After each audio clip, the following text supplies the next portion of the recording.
Hello, everyone. Bonnie Snowdon and I are here today with tech all sorted and our energy high to help me introduce you to Bonnie's genius and to Bonnie's personality and to Bonnie's philosophy about work life and everything else we're going to end up talking about. Welcome to the show, Bonnie. Oh, thank you so much. Thank you so much for having me. I've been really looking forward to this. Oh, me too. Me too. I will explain that I met Bonnie through a virtual conference and I heard her, I saw her work, and I just loved her spirit and approach to things, which is very fresh. It's very authentic. It's very real. And I invited her to come on and she kindly agreed. Bonnie is a business coach and an artist, a very fine artist, I will say. And what I've seen of her work, she is a colored pencil artist, but I'm really excited to hear about all the things that she does. Bonnie, why don't you get us started and let us know what you'd like us to know? Yeah, okay. So I'm Bonnie. I'm from the north of England in the UK.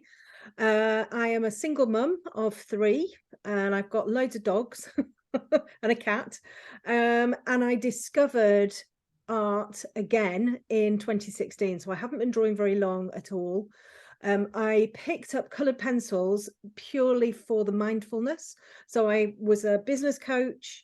Um, I wasn't going through a particularly great time with my marriage, and I needed something to help with mindfulness and get rid of stress. So I picked up colored pencils for coloring, adult coloring books, and it just took off from there. And I started doing commission pieces for people. And then because I have a very sharing nature, I love to share everything. People asked me if I was going to start teaching. So in 2019, I started teaching. And in 2021, I opened my own academy, and I now have, gosh, going onwards up to 3,000 students who I teach how to create realistic subjects with colour pencils. And that's basically what I do.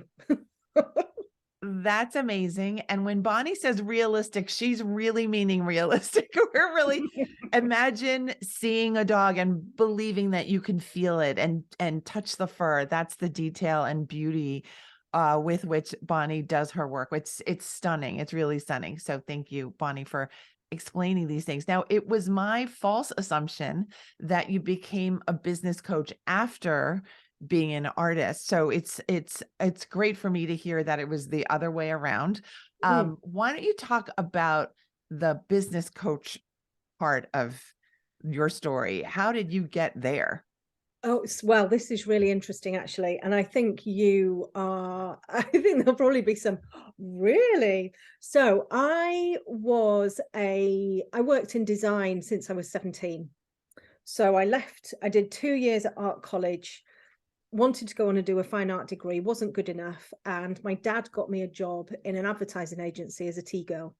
So at 17, I joined this small advertising agency, and I learned the old way of paste up. So we now have computers and everything's done on a computer. Back then it was done by hand, and computers were just starting to come through. So I learned how to do that. I then learned how to use a Mac, and I taught myself to type, and I joined a big design agency, and I stayed in design, graphic design, until 2014. I worked my way up. I worked for a large insurance company in the UK, and I was their studio manager. So I kind of looked after designers and account managers. And I think a lot of people find this when you move up the ranks in a company, particularly a big company, you don't always get the training. You don't always know how you fit into that role. You just become good at what you do and you get promoted. So I was promoted into a managerial position, having never been a manager before. And I guess what I did was I looked around and I saw how other managers managed, or how I thought other managers managed, and I kind of replicated what they were doing. And it wasn't a good I wasn't a good manager back then. I was not a good manager. I thought I was good. I was very passionate about what I was doing. I was very passionate about what I wanted people to do.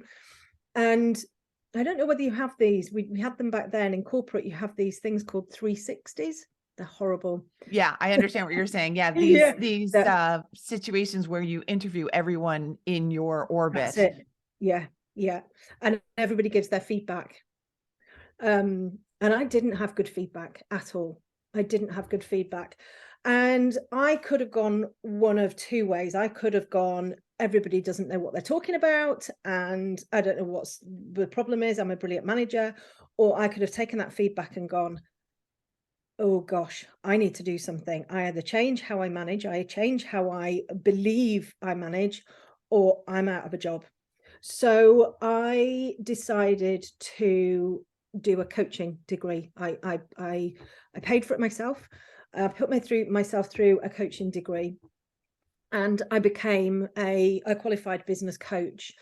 I'd done a 1 day session with the chap, the company that I actually did my degree with. I'd done a 1 day session. I used to ride horses as well, and I did a 1 day session on confidence, and all of these different models came through that had a huge effect on me. Huge effect on me. Stuff that I'd never sort of touched on before.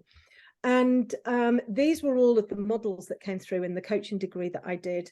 And I went on to work for this company who I took the degree with, and I was working overseas. I was working in the UK, and I absolutely loved it. And working with people. And I think the thing that I got most out of the degree wasn't that I could then go on to do a different career and help people. It was what I learned about myself. I learned how to reflect. I learned how to put myself into, I always thought I was empathetic, but actually I never put myself in other people's shoes. I never looked at it from a different perspective. It was always, well, this is what I think, I'm passionate about it, this is what I'm doing. And that is not a good way to get on in the world at all. So that had a massive, massive, massive effect on me. And I became a business coach. I learned all of the different, how to coach people. I got a huge amount of joy out of that job, seeing people improve in their situations, whether it was coaching them through a situation, coaching them out of a job, all of that I absolutely loved it. And that has brought a completely different dimension into my teaching of helping people draw realistic subjects, because not only am I helping them draw realistic subjects and giving them techniques, and we do this and we use this color and blah blah blah, I'm also bringing that coaching element in. I'm also bringing have you tried looking at it from this perspective? Oh, well, you've just started, you were really excited last month, now you're feeling, really despondent, everything's going wrong. Can I just explain why this is happening? And it's not, I mean, there's a little bit of psychology in there, which you kind of get with the coaching training. But it just all creates this fantastic bundle, if you like. People don't just need to know how to put a mark on the paper. They need to know why they feel like they feel when things don't go right, why they sit in front of a blank piece of paper and think, I can't draw anymore. It's all of those things. And that's what I bring to my teaching. I call it, well, it's confidence. I like to bring confidence, and I like to help people just sort of switch their mindset a little bit. And I think that business coaching side of stuff has been so beneficial to how I teach, because it has a different dimension, and that's what I say, that I teach people. I say I teach people colored pencil. Actually, the biggest thing that I do is I help increase their confidence. That's what I do. And it's huge. People who are looking to be creative again, when they haven't touched any kind of art material since they were at school, like me, it can be really daunting and it can be really scary. And actually having somebody there holding their hand, just encouraging them, telling them that this is completely normal, that everybody feels like this, it just increases their confidence a little bit, and it gets them creating. And it's the creating side that is so, so, so important. This is so fun to listen to your story. And I have multiple reactions, of course. One is that you've been through a lot. Your journey has been rich and windy and really meaningful, personally meaningful. Mm, yeah. And I love that you're just sharing everything that you've learned in return, that you've gotten a lot from your education and your experience, and you're ready to just bring everyone with you, right? For a Yeah, confidence ride, for a boost, for a better perspective, and for yeah. better art in the end, I'm sure. Could you describe the part of you that maybe just wants to resolve the problem, figure out the issue? Because when you were stuck in that manager position, feeling like people were not looking at your work favorably, what part of you said, "Okay, let me go and figure this out"? Can you describe that a little bit more? I think it was I think it was a complete shock, to be honest. And I think having that complete shock, getting this report back and seeing in writing what people were thinking about, and it wasn't about me personally, it was about my management style. And I think looking at that, that was sort of like a pivotal point for me, because it was very clear from that report that if I didn't change, then there probably wasn't going to be a job for me. I mean, it wasn't in writing, but this is, I'm quite intuitive, and that's what I was getting, from that. And I think there was a lot of I mean, I can't remember exactly how I think I was very disappointed and sad, because I actually really love my job.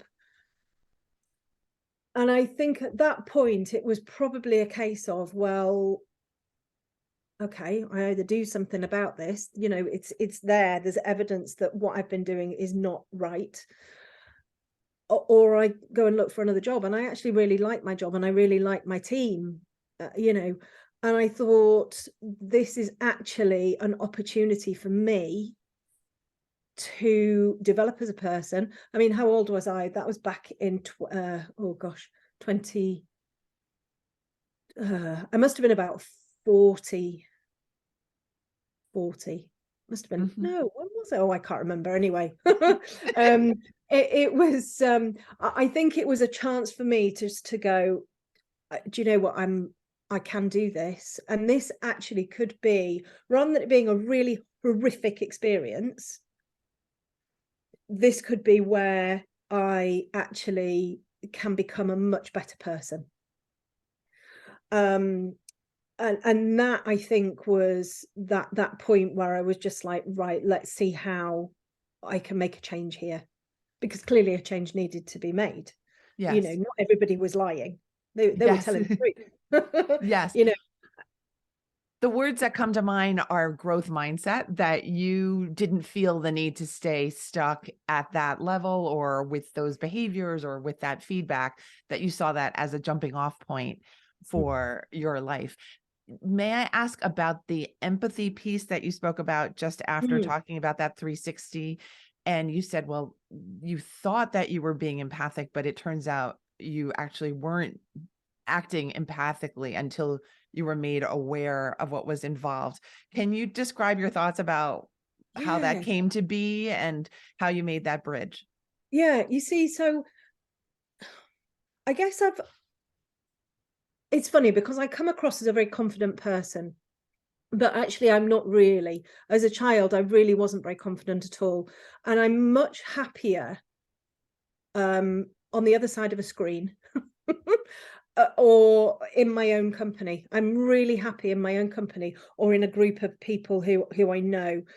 And I think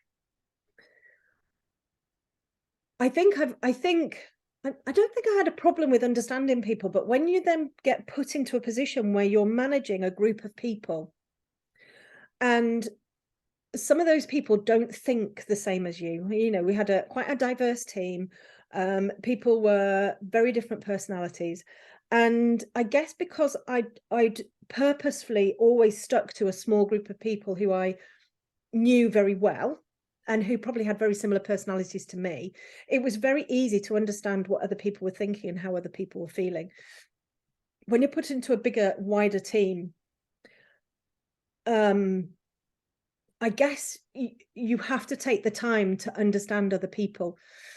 and I didn't take the time to understand those people. You know, I was put in a job. It was a full-on job. I mean, I was looking after a P&L, a 2 million P&L. I was doing you know, month end. I was doing all the forecasting, all of the stuff that I hate. Figures and me do not, they don't get on. So it was quite stressful. Obviously, I wanted to do it because it was a promotion, but it was quite a stressful job to put in that position and then have to kind of work with people and understand them. I think I put more into the doing the actual doing of the job rather than making a point of understanding the people. And it was when obviously when I'd had the feedback, I really started to understand how very important it is to really get to understand how other people work, to be able to work with them, you know, in a nice way. It is really important to understand that. And I can't tell you, I mean, if I had a switch, in front of me to demonstrate how this coaching just changed everything for me, the switch would be huge. I mean, it wouldn't be a little, you know, wall switch. It would be this massive, and it'd be like a, you know, literally getting hold of it and going like this.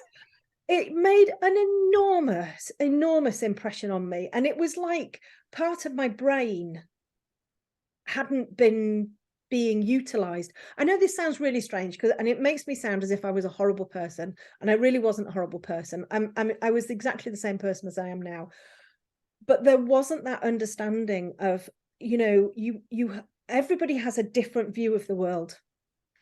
How I view the world is very different to how you view the world. I can walk down the street with somebody and I can be, you know, oh, this is lovely, sun's out, birds are singing. The person next to me, which was very much like my husband was, can be completely paranoid and think everybody's looking at him and, oh my goodness, this is so stressful. We're in exactly the same environment, but we see it very, very differently. And I did know that, but it wasn't a real a proper understanding, I think, until I had gone through all of that training. I went through the training and I was like, oh my goodness, we need to put this into schools. Children need to learn this. Because I tell you what, the world would be so much nicer if everybody understood these models and, you know, why this happened and reflects on things and all of that sort of stuff. Yeah, so I guess it was something that was there, but it wasn't something that I concentrated on. Yes. I deeply agree with you about the education piece, that we should actually bring this mindset work, this confidence work, this empathy work into our schools at every level, I Mm. believe. And I think it's sorely lacking. So thank you for mentioning that. So when I listen to you, I think not only of growth mindset, I also think of flexibility, that we can all benefit from understanding that there's flexibility everywhere, even when we don't believe there is. There's Yes. always another way of looking at things. There's Mm. always another person's viewpoint, and our reality can actually shift quite rapidly if we allow it to. So Yep. this is a message for anyone listening who might be feeling stuck, who might be feeling like they're not good at something, who might be feeling like this is the dead end of the dead end, that really maybe borrow some coaching, maybe borrow an art course, maybe borrow a podcast episode and expand your view so that you have a little bit more room for you to grow into yourself, grow into a new perspective. There's always options. So thank you so Yeah. much for describing your journey. That's okay. All right. Now, if you don't mind, can we talk about your art? Because it Of is course. so brilliant. It's really otherworldly, almost. I will say it's otherworldly. It's so unreal how you capture this detail. And it makes me think about the concentration that must be required to get that level of detail, but also the patience. And can you talk about these kinds of factors and what's involved Yeah. in your art? Yes, I can. So the medium I chose to use, and I only use one medium. I get very get very funny about. I feel really guilty if I pick up any other medium. So colored pencil is my medium. Colored pencil is the slowest medium you can possibly choose. You know, little sticks of colored wax, or it is wax and oil based. They're hard, you know, they're not like the pastels, they're not chalky, the pigment doesn't come out freely. And to get to a point of, you can use them for all sorts of different art genres, but for me it's realism, and it's all about the layers. So you have to layer everything up, so it takes a long time. Now, you would think that I am the most patient person, and you would think that I am the most what's the word, organized, I suppose, if I'm doing. My life is so chaotic you wouldn't believe. It's just utter chaos. I will describe my kitchen table. So I have 3 grown-up children. I mean, my eldest is 23, my youngest is 18. They all live at home. So I have the 3 sort of grown-up children. I've got 4 dogs. 3 of them are large, they're big dogs. And I have a cat that she just lives on the kitchen table. So she chooses a box every now and again, and she goes to that box, and that's where she lives. So she lives on the kitchen. The kitchen table is just, if you've got something to put down, it goes on the kitchen table and it gets piled high, and then it gets moved away and it goes somewhere else. I've always been a messy person, but I with my mess, I know where everything is. So I am quite organized, but it does get to a point sometimes where I'm like, I can't cope with all this mess. I have to just, you know, chuck it all out.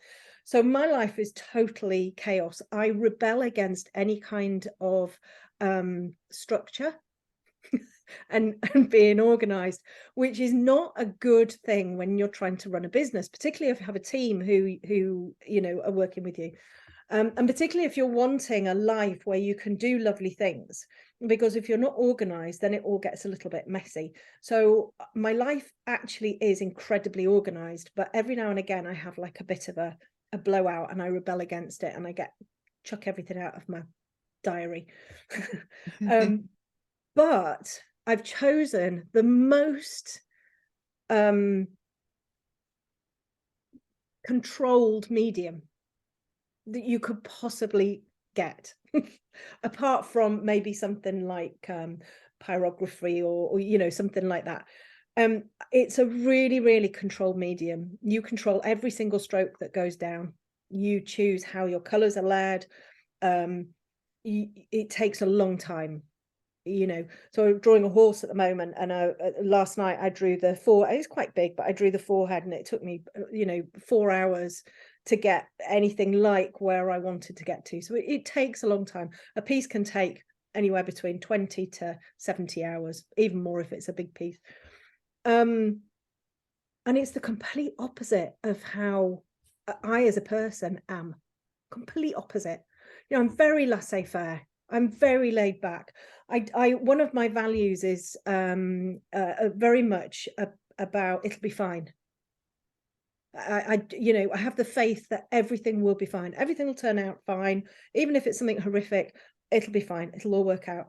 Very laissez-faire. Very, you know, I don't kind of worry about stuff overly.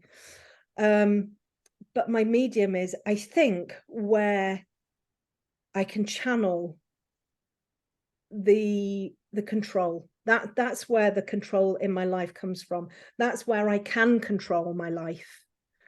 You know, because I feel like I don't have much control outside of it, but I can completely control my pencils. I can completely control what goes on the paper. But funnily enough, because when you look at my pieces, you think, oh my goodness, look at all of that detail, or she spent ages doing that. Oh gosh, all of that concentration. What I've got to the point in, and how I now create my pieces, the underneath layers, the layers that I start with are very loose and very sketchy, because animals are alive, obviously. Fur is living, it's alive, it's got movement in it. And if you're really, really specific with your pencil strokes, and you're really controlled with all of your pencil strokes, you lose that little bit of life. So all of my underlayers are quite loose. I draw quite quickly. People tell me I don't, but actually I don't draw quite quickly. I my fingers just move really quickly. um, but but what I don't do is I don't look at a photograph and copy every single detail from the photograph. You might look at my drawing and you might look at a photo and you go, oh my goodness, it's exactly the same. It is far from being exactly the same. What I'll do is I'll take a fur, say we're drawing an animal, take the fur, and I'll look at the fur. I'm a big visualizer. So I visualize vision and I visualize feels. So I'm a very feely person. And I feel all of the pencil strokes that go down on the paper. And I know when I'm using different pencils because they feel different. And I know when I use different surfaces because they feel different. But I visualize the fur in my head and I visualize the feel. How does it feel? And then my pencil strokes replicate how it feels. So if I'm drawing a spaniel ear, for example, my pencil strokes are going to be really lovely and long and sort of languid and soft and silky. If I'm drawing say something that's got quite spiky fur, so like a horse, a cob horse, where it's got quite sort of sharp fur, quite bristly fur, then my pencil strokes are going to be more bristly, and it's all going to come from the feel in my hands. So it's all about feel, it's all about vision, and that's also how I choose my colors. So all of my color mixing is done in my head, which is quite tricky to teach because people want to know exactly what colors I'm going to be putting down, how to mix the colors, all of that kind of thing. And for me, I have it's almost like a little mini film going on in my head, and I'll look at a color and I'll go, right, how am I going to get, because you can't just pick a color, say brown, it's a brown horse. You can't just go, oh, that's brown, I'll just pick a brown, although that's how I did start. What I now do is I look at that brown and I think, how can I mix that brown to make it a really lovely, vibrant brown? It's going to look great on the page. So I'll have colors that float into my head. And I go, well, I'm going to use, I'll use blue an awful lot in my brown. So I'm going to use like a dark indigo. I'm going to use a walnut brown. I'm going to use a Caput Mortuum violet, which is a really dark red. I'm going to mix those up. And I know that that's going to give me a really vibrant, rich brown. And obviously I'll kind of keep these in my head for further reference. I've got like these recipes in my head, but that's how I mix colors, and I mix my colors on the paper rather than, if you're a painter, you tend to mix your colors on the palette and then kind of, for me, I don't do any swatching. I don't know whether you've seen artists do swatches where they get a piece of paper and they just color all of their colors in. That for me is the biggest form of procrastination going.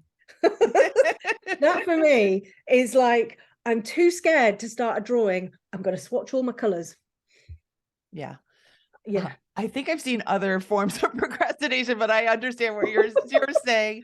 Yeah. And I love that your work is so perfect. And yet you're describing that the process is just this organic, flowy, Yeah. non-hyper intentional, Yeah. personal and feely process. Yeah. And I can't stop from thinking that there must be some perfectionists in your crowd.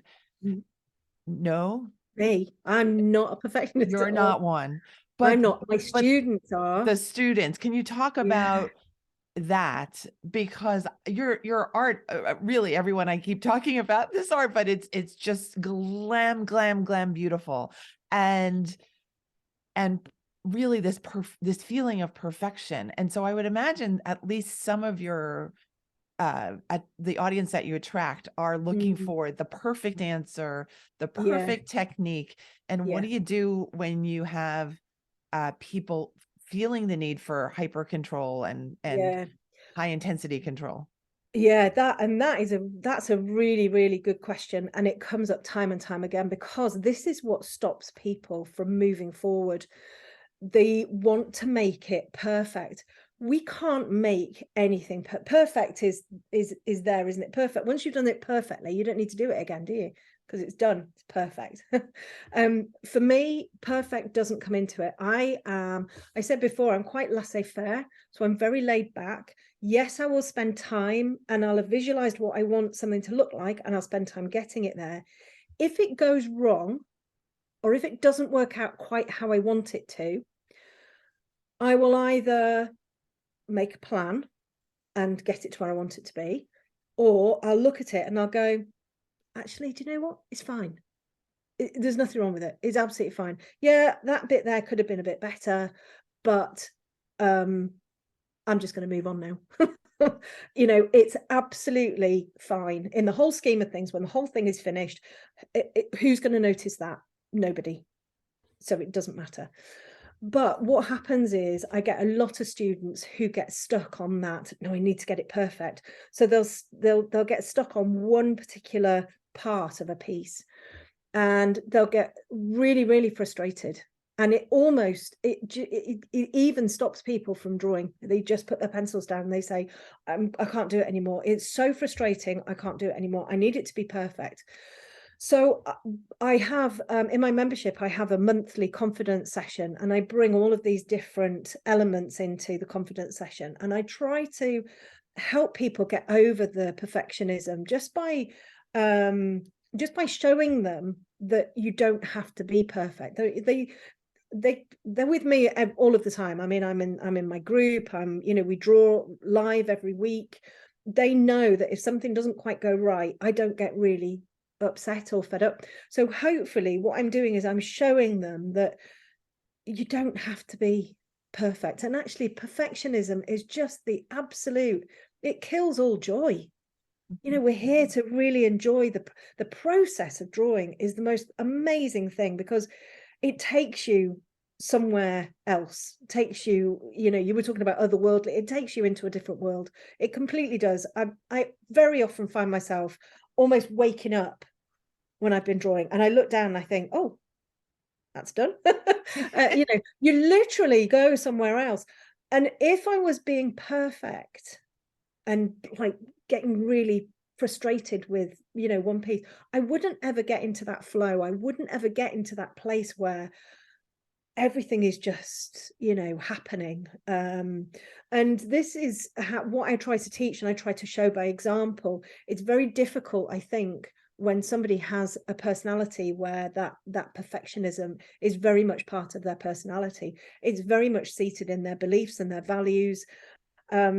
So for me, it's about showing by example, showing how we don't have to be perfect, encouraging them, when they're putting something and going, oh, I couldn't get this right. And I can show them all of the things that, they have got right. That's something that I do. I critique my members' work. I do 25 critiques a week, which is a lot. I've done my 25 today, and I love critiquing people's work, because you can see how fabulously people are drawing and how they're developing. And what's really nice is that I can teach people how to self-critique as well. Not to, critique so bad that they're literally pulling the whole piece apart, but self-critique is about bringing out what's worked really well, and then what you need to work on, not what hasn't worked well. So it's what's worked really well and I'm proud of. What do I need to develop? What do I need to work on? What did I find more challenging? And the vocabulary, I think, is incredibly important. The vocabulary we use goes into our head, it then comes back as self-talk.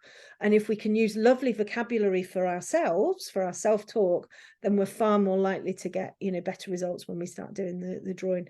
So teaching them to do their self-critique, to always pick out the good stuff. Always pick out the good stuff. Even if it was, I started it and I finished it, that's really great stuff. And then everything in between, you can work on and you can develop. And I think it's really important to, just to share that with my students and let them know that it's a journey. I know that sounds very cliched, but it is a journey. It's a path we're all on, and we have to enjoy it, because otherwise, what's the point? What is the point? Now, ladies and gentlemen, you have just heard and witnessed why I needed to have Bonnie on the show. Her attitude is so real and so perfect, for lack of a better word. It's just really kind of an attitude that I really connect with. And I try to avoid the perfectionistic tendencies within myself, and I try to help other people as well to see that there's so many different options. There's so many Mm, different ways of improvement without feeling like you're in a deficit spot, that you have so much to to fix in yourself, that it really doesn't have to be like that. It could just be like, well, what can I do next? yeah, And how can I deepen my skill? And how can I share my perspective in a way that will help another person? That there are all these different positive avenues for growth. Absolutely. Even in the worst of circumstances, I think. yeah, definitely, definitely. You know, and I've been through some pretty rubbish times in the last, you know, I've come from, you know, a marriage that wasn't great. You know, we were emotionally abused, which I I see myself as being quite a strong person. I'm highly resilient, but but I kept it all locked away. And actually that wasn't a great thing to do. And it's only recently, within the last couple of years, that I've been sort of, you know, telling people more about this, because it was almost embarrassing that I'd been through this sort of situation. You know, and I think that's a big part of where I am now. And I started my academy, and it is successful, is really successful. And I was talking to somebody the other day, and she'd been through some, you know, some awful times, and it was almost like, yes, we've been through the horrible times, but actually, we've learned so much from those horrible times. They're not my, it's not my story. You know, it happened to me, but I've learned from it, and the work that I've had because of that has brought out so much more. You know, so I was it therapy, probably therapy, coaching, you know, whatever. But I had to have some because I realized that things weren't great. And if if it hadn't happened, I wouldn't have had the same path, would I? You know, so as much as there's never a silver lining when, you know, you're being abused. And I mean, he was very poorly, you know, suffered dreadfully from depression. And when you live with somebody who's got depression, it's horrific. It's absolutely horrific. People talk about, oh, it's horrific for the person having depression, and you know, it really is. But when you have to tread on eggshells, it's absolutely awful. I mean, it's just horrible. You know, and very sadly, 2020, so it's coming up to 3 years ago, he took his own life, which was really sad. He wasn't with me then, but again, you know, I really needed help from that. Yes. Yes, yes, And yes. having that help has enabled me to become a better person, to become a more understanding person, to be able to have even more understanding for my students. Because my students, you know, they're not all, you know, roses, and, you know, they've gone through an awful lot as well. A lot of people pick up creativity because they've had all sorts of trauma in their life, and they pick this creativity up. And you know, being able to understand that, I think, is incredibly important. So I think, you know, yeah, it's really helped me. This deeper self work has really, really, really helped. I think, to get to, you know, to where I am now, because it's enabled me to. It's given me more tools. You know, I've done. You know, I talked about being very visual, so I can visualize what I want to do in the future. I can visualize how I want to feel. I can visualize how I want to live, and I can put myself in that place, and I can feel what it feels like, and it feels fantastic. And then that gives me, you know, the motivation to actually to put things in place to be able to get where I want to be. Um, and I couldn't have done that without having gone through all of this awfulness before. Yes, I'm thinking about that moment when you decided to pick up a colored pencil, Mm, and that must have been quite a juncture in your life.